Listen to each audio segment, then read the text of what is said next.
Spiritus, mentes tuorum visita, impressum perna gratia, quae tu creasti vectora.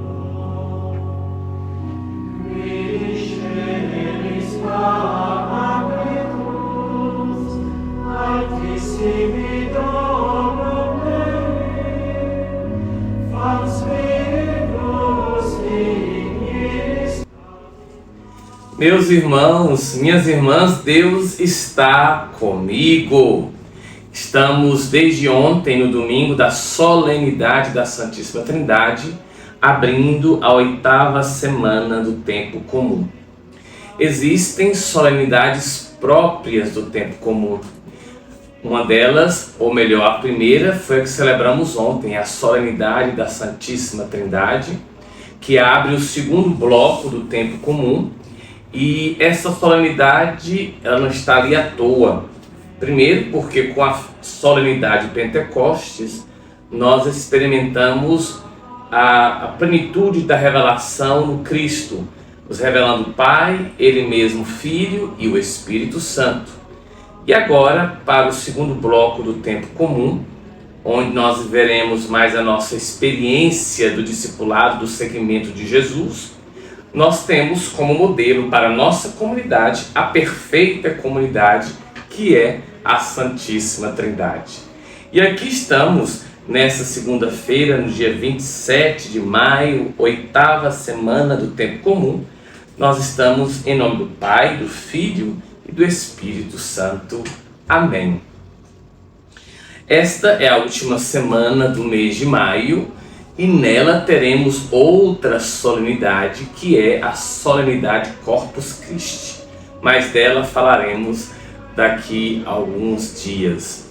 Para nós hoje, nessa 8ª semana do tempo comum, nós teremos durante essa semana a leitura da primeira carta de São Pedro. São duas essas cartas dele, a primeira e a segunda. E São Pedro escreve para uma comunidade que está em crise por discriminações. Quais são as discriminações dos primeiros tempos? Aqueles que adivinham da fé judaica e aqueles que adivinham de povos pagãos, ou seja, de pessoas que não tinham a prática da lei mosaica. E para ambos os lados, a novidade, nem a lei de Moisés e nem a experiência pagã, mas a fé em Cristo Jesus como Senhor e Mestre. E aí São Pedro louva a Deus, Pai de nosso Senhor, fala da misericórdia, fala dessa ressurreição e diz que Deus, na sua bondade, Deus nos fez nascer para uma esperança viva, para uma esperança incorruptível, que não se estraga, que não se acaba, que não se mancha nem murcha e que é reservada para vós nos céus. E diz São Pedro, isso é motivo de alegria para vós, embora seja necessário que agora fiqueis por algum tempo aflitos. Nós estamos numa peregrinação nas estradas deste mundo rumo ao céu. E nesta peregrinação não nos faltará cruz, não. Teremos aflições, teremos dificuldades.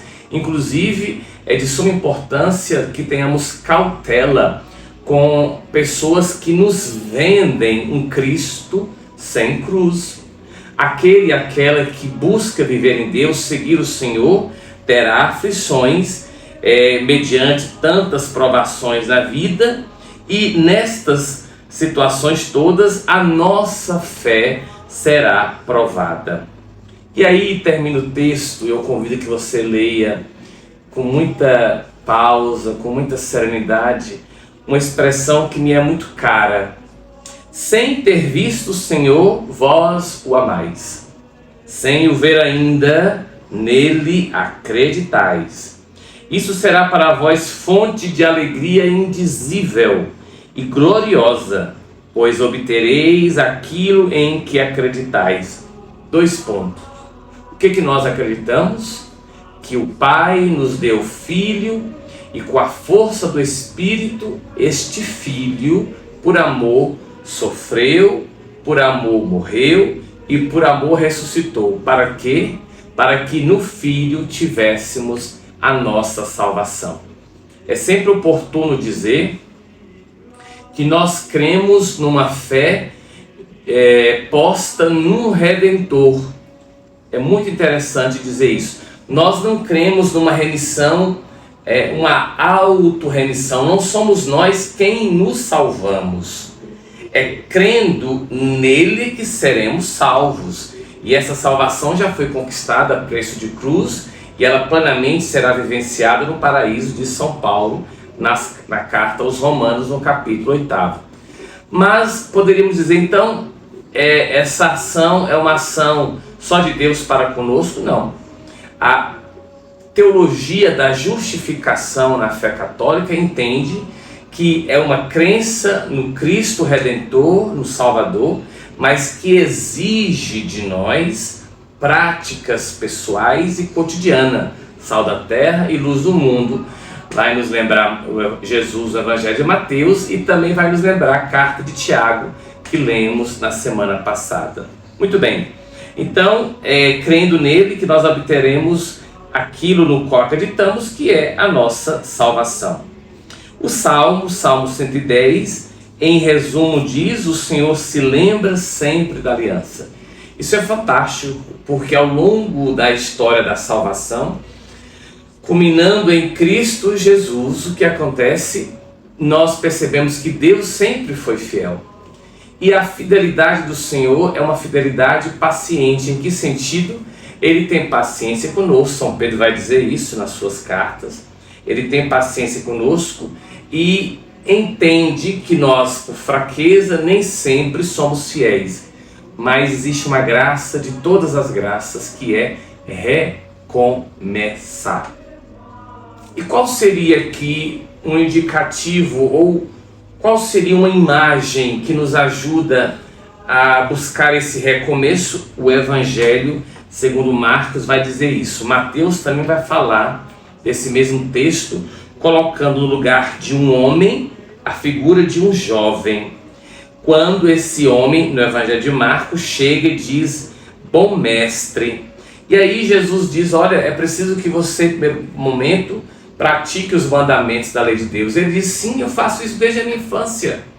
E aí Jesus diz àquele homem, né, olhando com amor, Jesus diz: só uma coisa te falta, vai, vende tudo que tens e dá aos pobres, e terás um tesouro no céu. Depois vem e segue-me. Mas quando ele ouviu isso, ficou abatido e foi embora cheio de tristeza, porque era muito rico. 2 coisas importantes, dentre tantas, óbvio. Jesus olhou para ele com amor.